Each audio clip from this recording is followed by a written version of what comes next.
저희가 준비한 찬양은 많지 않은데요. 그래도 다 같이 즐겁게 찬양해 주셨으면 좋겠습니다.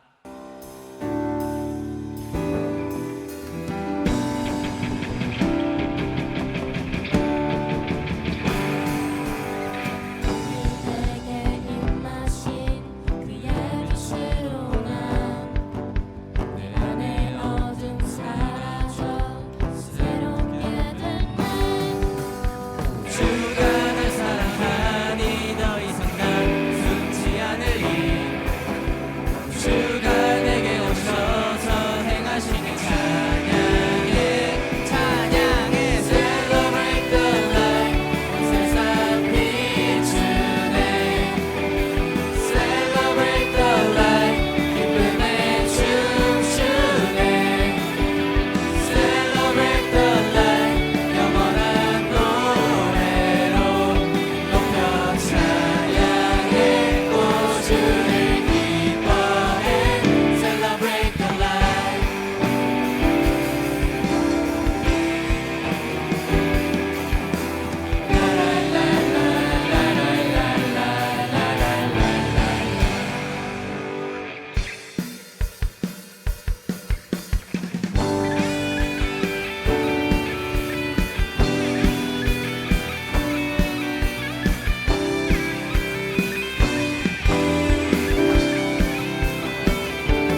박수로 우리 예배팀 다시 한번 축복합니다. 뭐야 두 곡밖에 안 했는데 벌써 끝났어. 예, 오늘은 우리 또 찬양만큼 또 소중한 시간들 여러분하고 같이 해보도록 하겠습니다. 박종윤 대표님 소개하겠습니다. 네, 여러분 안녕하세요. 저는 박종윤입니다. 다시 한번 인사드리겠습니다. 네, 귀한 시간 내주셔서 정말 감사하고요. 제목에는 예측 가능함과 꾸준함이 가져다주는 스펙이다 라는 제목으로 간단하게 내용을 적어봤습니다. 저를 아시는 분들도 있을 거고 모르는 분들도 있을 거고, 방금 목사님이 설명해 주신 대로 저는 축구일로 유튜브 그리고 회사를 운영하고 있는 사람이라고 보시면 되겠습니다. 축구 얘기를 많이 드리면 좋겠지만 또 별 관심이 없으신 분들도 있을 거고, 그래서 간략하게나마 제가 한 40년 넘게 살면서 여러분께 요맘때쯤에 드리면 좋을 만한 얘기를 생각을 해봤습니다. 스포츠를 좋아하시는 분들이 많이 있을까요?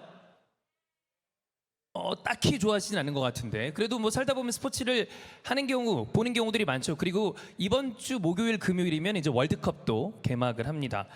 보통 스포츠를 보는 의미가 예측 불가를 보기 위함이라고 저희는 이야기를 드리죠. 그런 표현 요즘 잘 쓰는지 모르겠습니다. 제가 고등학교에는 처음 와서 주로 이제 나이대가 20, 30대 분들에게는 강의를 많이 했었는데 10대 분들도 이런 표현을 쓰는지는 잘 모르겠어요. 이 도파민의 시대라는 이야기를 많이 씁니다. 그리고 도파민이 이제 터지는, 도파민이 분출되는 것들을 찾아 나서는 시대다라고 이야기를 하는데, 오히려 저는 이때 여러분이 지금 고등학생 시절을 넘어서 성인이 되고 난 다음에 이 예측 가능한 활동과 예측 가능한 어떤 일들을 했을 때 그것이 스펙이 될 수도 있다라는 이야기를 드리기 위해서 내용을 준비를 했습니다. 카타르 월드컵은 본 기억이 있으신가요? 네, 2022년이었죠. 지금으로부터 4년 전이고, 그때 포르투갈전 황희찬 선수의 득점으로 저희는 토너먼트에 진출을 했습니다. 그때 당시에 손흥민 선수가 어시스트를 했던 거를 아마 예상했던 분들은 많이 없을 것 같고, 그런 예측 불가능함 때문에 많은 분들이 스포츠를 보고 월드컵을 봅니다. 제가 그 카타르 월드컵 결승 직관을 다녀왔었는데, 그때가 이제 프랑스와 아르헨티나 경기였었죠. 그 경기도 은바페라는 선수가 헤트트릭을 했음에도 불구하고 준우승에 그쳤고, 그리고 몇몇 장면들은 여기서는 아르헨티나가 실점을 하겠다라고 생각했던 장면에서 뭐 세이브가 나오면서 생각하지 않았던 결과로 리오넬 메시의 월드컵 우승을 본 분들도 있을 거고, 대부분의 스포츠는 그런 데서 우리가 도파민이 터지는, 그리고 예측 불가능함을 즐기는 그런 경기들을 많이 보는 것 같습니다. 근데 우리가 그런 예측 불가능함을 즐기기 위해서 보통 선수들이 얼마나 예측 가능함을 위해서 싸우는지에 대해서 좀 간과하는 경우들이 굉장히 많은 것 같아요. 그래서 예시들을 좀 들어보려고 합니다. 예시를 많이 들어봐야 그래도 조금 이해하시기가 좋을 것 같으니까 저부터 긍정적인 예시, 나중에는 제가 사고친 부정적인 예시도 있으니까 양쪽으로 들어주시면 될 것 같아요. 긍정적인 예시를 들자면, 제가 2015년에 팟캐스트 방송 히든풋볼이라는 방송으로 시작을 했었는데, 그때 당시에 제가 업로드를 이주원 해설위원, 제가 친한 함께 일을 하는 형이죠. 형이랑 방송을 올렸었는데 계속 순위가 1위에 가지 못하고 2위를 하더라고요. 그래서 1위를 어떻게 하면 좋을지라고 생각을 했는데 도저히 방법이 생각이 나지 않았습니다. 그때 당시 1위를 했었던 방송은 KBO 야구단, 저도 좋아하는 LG 트윈스를 이야기하는 야잘잘이라는 팟캐스트였는데, 아무리 우리가 찍고 까불고 노력을 해도 1위를 하지를 못했습니다. 그래서 어떻게 하면 좋을까 생각을 했더니 그분들은 방송을 1시간 40분 하더라고요. 그래서 저는 생각보다 굉장히 단순하게 생각과 사고를 하는 편인데, 1시간 40분 하는 방송을 이기려면 우리는 2시간을 하자. 그래서 120분을 했습니다. 120분을 했는데 한 2주 정도 올리다 보니까 잠깐 1위를 했다가 또 2위로 내려오더라고요. 그래서 이것만으로는 부족한가? 뭘 바꿀까? 그러면 저분들은 일주일에 한 번 방송을 하니까 나는 2번을 하자. 그래서 주에 2회 방송을 했는데 순위가 안 바뀌어요. 그래서 또 얘기했습니다. 옆에 있는 파트너 형한테 한 번만 더 하자. 그래서 일주일에 3번을 했습니다. 120분짜리 방송 2번, 60분짜리 방송 1번. 그러니까 순위가 바뀌더라고요. 그래서 저는 항상 머릿속에 기본적인 질적 향상을 위한 양치기가 필요하다고 생각을 하는 편인데 저희 유튜브도 그런 식으로 성장을 했습니다. 영상을 아무리 만들어도 100만 조회수가 안 나오는 거예요. 저는 방송도 재밌게 만들어 보고 싶고 이것도 돈도 많이 벌어봤으면 좋겠는데 왜 100만이 안 될까 고민을 했는데 그러면 생각을 바꾸자. 우리 영상을 올리니까 10만짜리는 벌어 나와요. 그러면 10만짜리를 10개 만들면 100만이니까 그렇게 생각하고 똑같은 수익을 위해서 10만짜리 10개를 만들었습니다. 그래서 저희가 한때 하루에 영상을 8개 정도씩 올렸는데 이제 구글 유튜브 담당자가 저희한테 그런 얘기를 하더라고요. 한문철 TV를 제외하면 이스타 TV가 가장 영상을 많이 올린다. 제가 여기서 드리고 싶은 얘기는 꾸준하게 많이 하고 언제나 이스타 TV에는 이때쯤이면 영상을 올린다. 그리고 이 축구 경기는 라이브를 한다. 라는 생각을 시청자들에게, 구독자들에게 인식시켜 주니까 저는 예측 가능한 사람이 됐습니다. 그러면 신뢰가 쌓인다고 생각이 들었죠. 그리고 그분들은 그 신뢰를 가지고 저희를 구독하고 저희 구독자가 이제 81만 명인데 사실 요즘에는 100만, 200만, 300만 구독자분들이 워낙 많기 때문에 엄청나게 많은 구독자다 라고 생각하기는 어렵지만 그래도 일정 부분 자리를 잡는 데는 이런 예측 가능함이 신뢰를 형성했다고 생각하고 그러면서 저희도 자리를 잡았다고 생각을 합니다. 그래서 여러분도 어떤 일을 했을 때 사실 당장 성과가 나오지 않을 수 있겠지만 지속적으로 저 사람은 이때 이렇게 하는구나.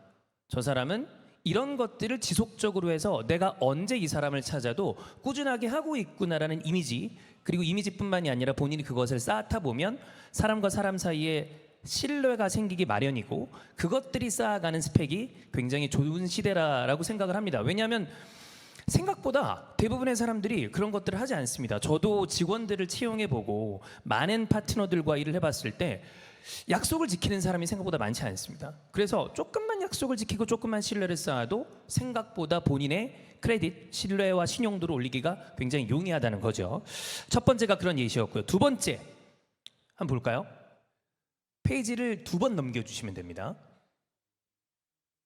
만약에 넘기기 싫으시면 안 넘기셔도 괜찮아요. 네, 그냥 해도 괜찮습니다. 자, 그냥 가시죠. 꼭 이게 필요한 게 아니니까 그냥 글자밖에 안 써 있습니다.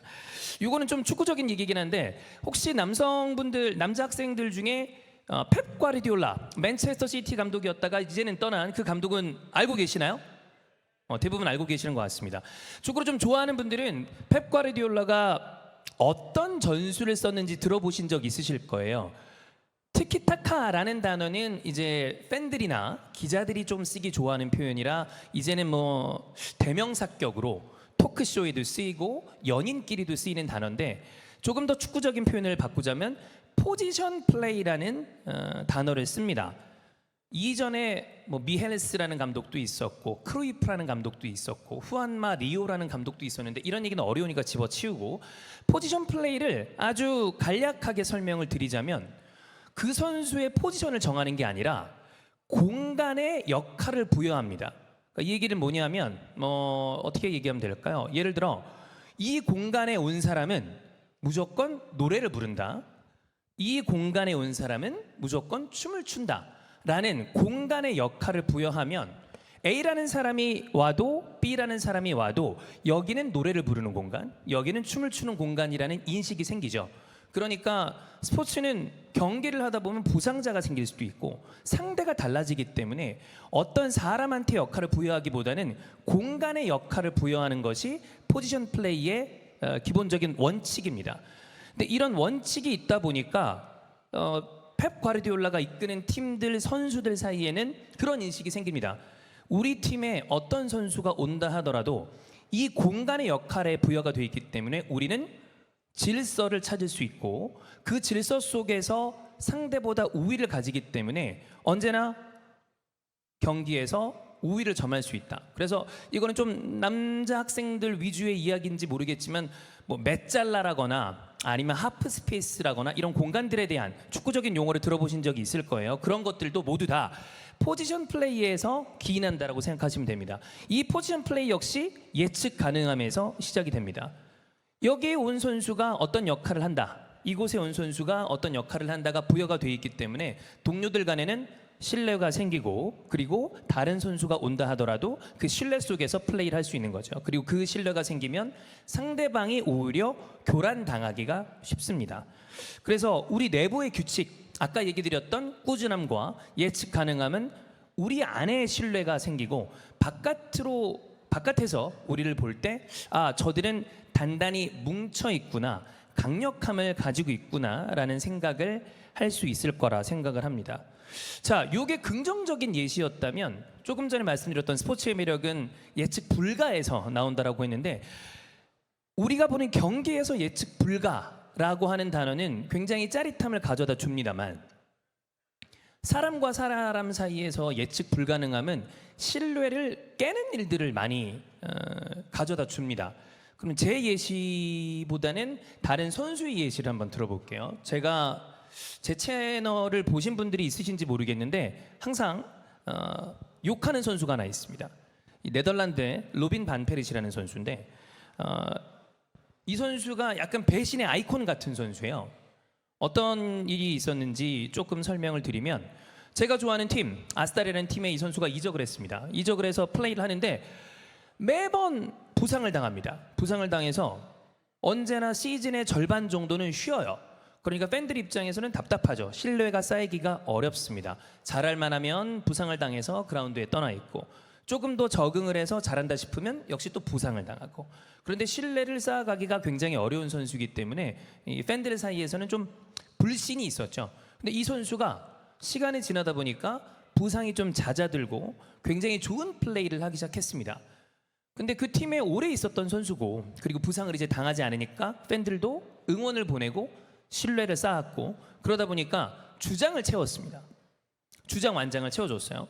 그러면 이제 주장이라 함은 그 팀의 얼굴, 팀의 상징, 팬들이 사랑하는 선수, 팀을 대표하는 선수가 된 거니까 당연히 이제 우리 팀의 주장으로서 쭉 오랫동안 커리어를 이어갈 거라고 생각을 했는데, 바로 다음 시즌에 라이벌 팀이라고 할 수 있는 맨체스터 유나이티드로 이적을 하게 됩니다. 그러니까 어찌 보면 이 팬들은 배신의 뒤통수를 맞은 거죠. 근데 뭐 거기까지도 그럴 수 있다라고 생각을 했는데, 이적을 하고 난 다음에 이제 본인이 했었던 이야기가 뭐 내 마음 속에서 어떤 작은 아이가 어떤 팀을 외쳤다, 이런 어이없는 이야기를 하면서 이적을 했습니다. 그러니까 왜 배신을 했냐, 사람들이 왜 여기다 화를 냈냐라고 생각을 해보면, 아까 얘기 드렸던 것처럼 단순히 팀을 이적해서 혹은 우리가 싫어하는 팀으로 이적을 해서 라기보다는 내가 오랫동안 불신했지만 그래도 이 사람이 쌓아온 커리어나 우리가 봐왔던 시간이 있기 때문에, 주장 완장을 채운 사람이기 때문에 우리가 신뢰를 보내기 시작했는데, 그러면 예측 가능한 활동을 할 거라고 생각을 했는데 그걸 깨고 난 다음에 우리가 생각하지 못한 행동을 했기 때문에 배신감을 느끼게 되는 거죠. 그래서 예측 가능하지 않은 행동은 우리가 보는 영화나 스포츠에서야 재미로 볼 수 있겠지만, 사람과 사람 사이에서 예측 불가능한 행동들은 재미보다는 보통은 불쾌한 놀라움이나 신뢰를 깨는 행동으로 이어지는 경우가 굉장히 많다라는 예시로 반페르시 얘기를 드렸습니다. 또 하나 제 얘기를 들어볼까요? 아까 제가 영상을 10개 만들어서 100만 조회수를 만들었다라는 이야기를 드렸었는데, 저도 영상을 7개에서 8개씩 찍고 그 다음에 꽤 많은 신뢰가 쌓였다고 생각을 했습니다. 저는 라이브 방송을 뭐 이번 월드컵도 그렇겠지만 거의 대부분 소화를 하니까 저한테 쌓인 신뢰는 뭐 제가 뛰어난 방송인이다, 어떤 뛰어난 컨텐츠를 만든다기보다는 이 채널에 가면 이 사람을 찾으면 언제나 축구를 즐길 수 있다, 축구 얘기를 할 수 있다, 이런 신뢰를 쌓은 거였죠. 근데 24년도에 저희가 팬들이랑 같이 실제로 영국으로 날아가서 경기를 보는 컨텐츠, 그러니까 직관 컨텐츠를 만들려고 했어요. 근데 그 컨텐츠를 저는 굉장히 단순하게 생각을 했습니다. 이탈리아로 날아가서 이탈리아 축구를 보고 좋은 레스토랑 가서 밥도 먹고 거기에 가서 관광지도 보고 돌아오면 사람들이 좋아하겠지라는 생각으로 여행 패키지를 짰는데, 그게 가격이 생각보다 굉장히 비쌌던 거죠. 그랬더니 이제 저한테 날아오는 화살은 제가 드디어 구독자들을 등쳐먹으려고 한다, 빼앗아서 돈을 가져가려고 한다. 근데 사실 저는 그런 생각을 해본 적이 없었거든요. 근데 왜 그런 생각을 했나? 곰곰이 따져보니까 팬들은 저한테 배신감을 느낀 거였습니다. 언제나 축구를 좋아하는 사람으로 인식이 됐었던 사람인데 너무나 턱없이 모자란 프로그램으로, 왜냐하면 축구 경기가 한 경기밖에 포함되지 않은 프로그램이었거든요.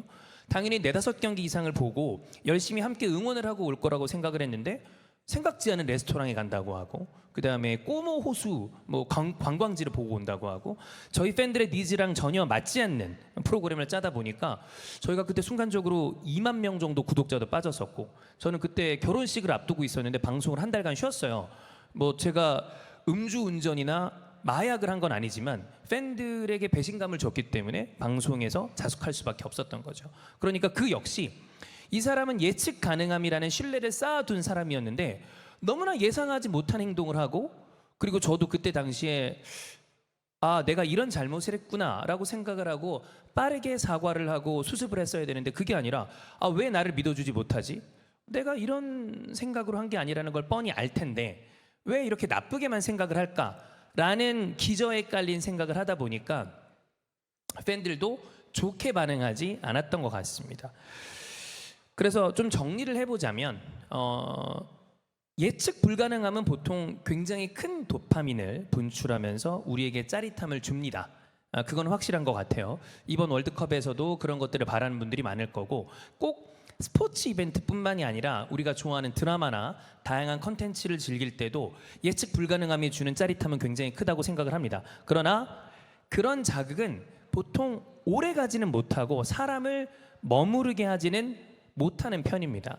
그래서 그런 자극을 추구하는 것들은 컨텐츠로 즐기고, 우리가 사람과 사람 사이에서는 조금은 예측 가능한, 이 사람을 찾으면 기댈 수 있다, 이 사람은 언제나 그 자리에서 무언가를 하고 있다, 그리고 이 사람의 역할은 이것인데 이것을 꾸준히 하는 사람이다 라는 인식을 줬을 때 그 사람에게서 신뢰가 생기고, 저도 사람들을 채용했을 때 오랫동안 한 일을 꾸준히 했다거나 어떤 종사의 경력이 길다거나 혹은 신입사원이라 할지라도 한 곳을 꾸준하게 파온 사람들을 선호하는 경향이 있는데, 그거는 신뢰를 쌓았기 때문이라고 생각을 하거든요. 그래서 그 부분에 대해서 충분히 생각을 하시면 좋은 스펙이 되지 않을까라는 생각을 하고 있습니다.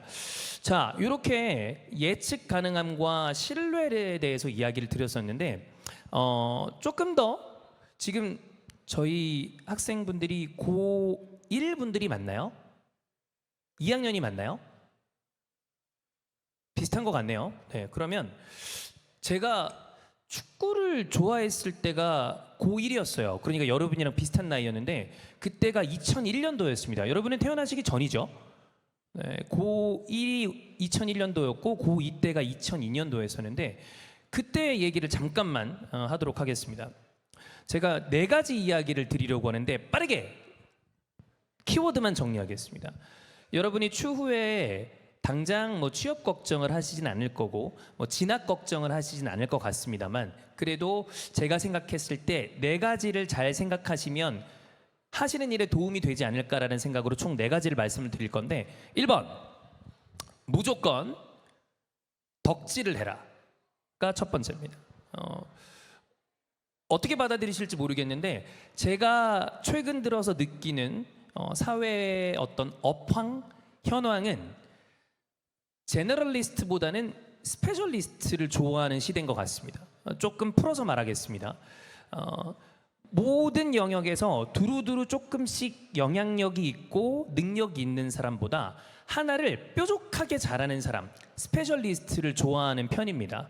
왜냐하면 두루두루 잘하는 사람들은 어딘가에서 충분히 무난한 역할은 할 수는 있지만 이 사람이 튀기는 어려운 것 같아요. 그래서 제가 덕질을 하라라고 말씀을 드렸던 건, 제가 2001년, 2002년도부터 해외 축구를 좋아해서 지금 축구에 대해서 굉장히 몰입해서 산 지가 오래됐는데, 저는 고등학교 때 취미로 좋아했던 축구가 제 밥벌이가 될 거라고 생각해 본 적이 없거든요.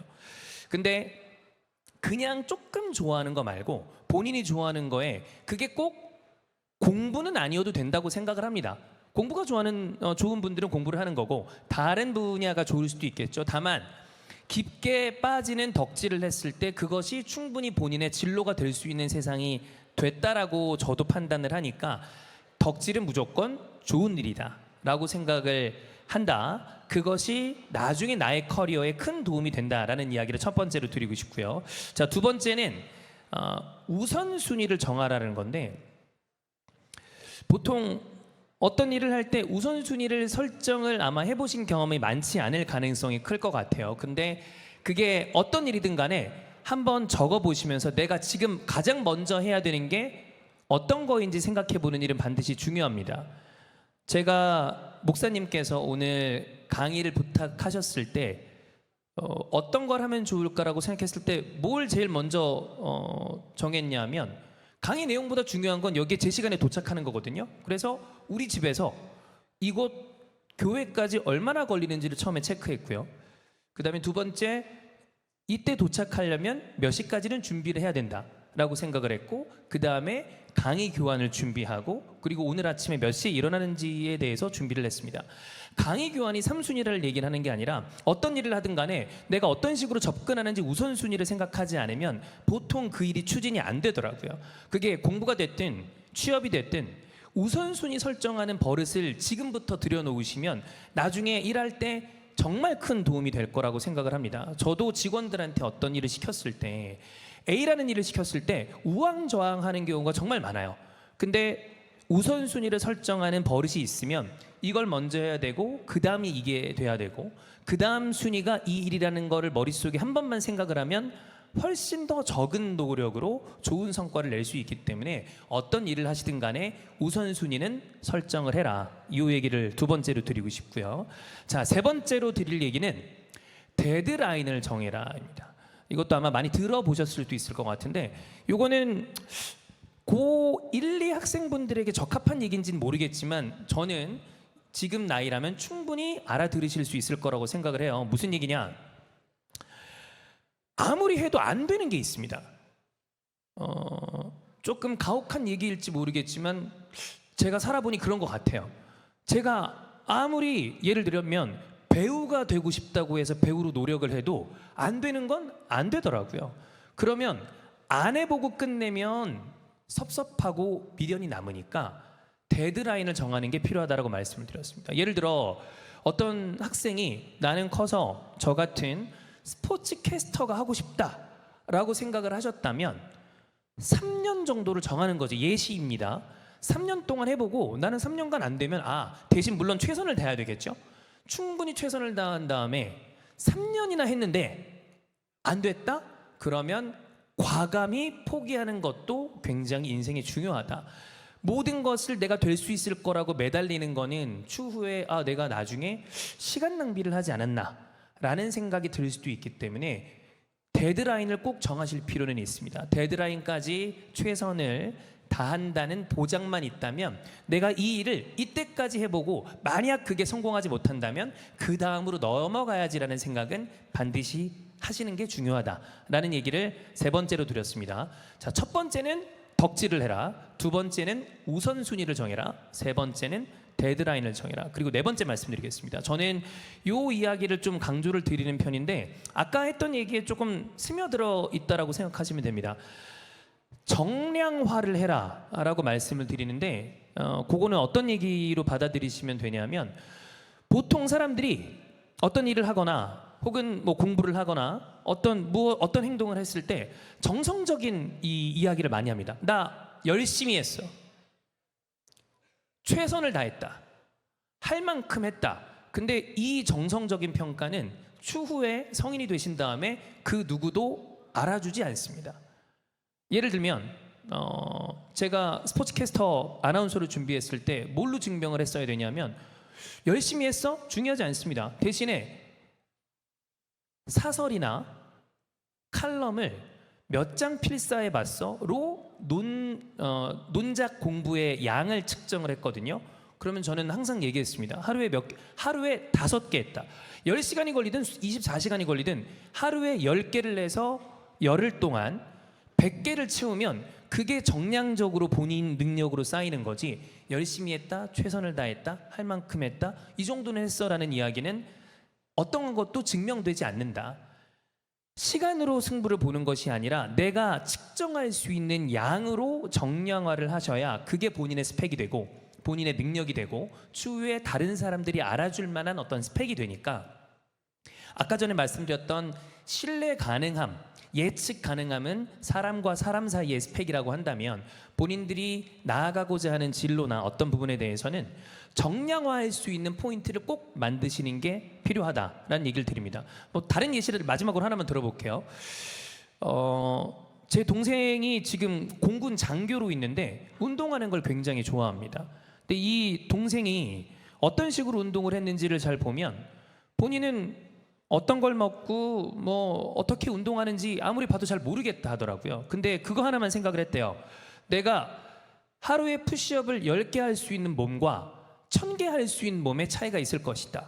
그러면 1000개를 만들 수 있다면 내 몸은 알아서 좋아져 있을 거다라는 단순한 가정을 세웠다고 합니다. 그럼 하루에 10개를 한다면 1개씩 10번 하면 되죠. 1000개를 하려면 100개씩 10세트를 하면 됩니다. 저는 이게 정량화라는 이야기를 말씀을 드리는 건데 어떤 일이든 간에 수치화할 수 있는 것들을 만들어서 그게 누적되면 추후에 시간이 지나서 본인도 모르게 엄청난 능력 향상이 돼 있을 가능성이 크다. 그리고 그런 것들은 저야 좀 예전 세대라 수기로 작성을 했지만 요즘엔 다양한 앱도 있을 것이고 여러 가지 프로그램들이 있을 거니까 그런 것들을 통해서 정량화하는 것이 정말 중요한 본인의 능력이 될 것이다라는 이야기를 드리겠습니다.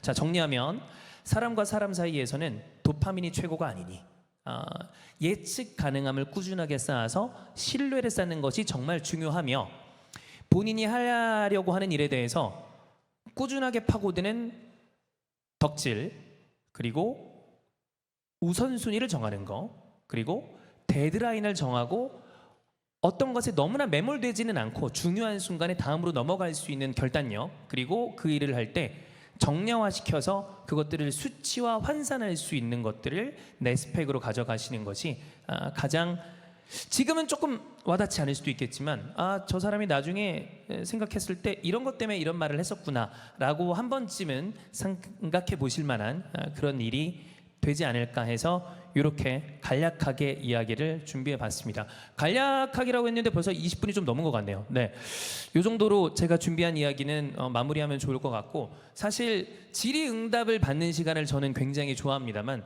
여러분이 또 그 다음 스케줄이 있으실 테니까 이 간단한 강의는 이렇게 마무리하도록 하겠습니다. 자, 그러면 이야기 마무리하도록 하겠습니다. 감사합니다.